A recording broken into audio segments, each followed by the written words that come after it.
Мынау Туран 2 мөлтек ауданы. Бозарыққа қарай кетіп баратқан жақта Туран деген район бар ғой. Туран 1-ден кейін Туран 2 деген пайда болған. Міне мына этажка. Қаншама этаждар түсіп кетті.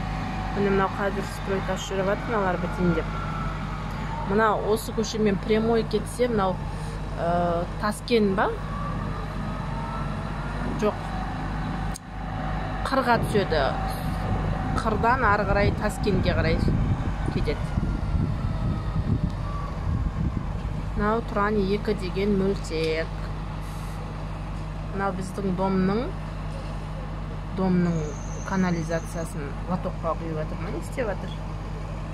Сондай бірден істеп жатыр. Пока мына домдар біткен жоқ. Осы қатарда домдар біткен біздің қатарда.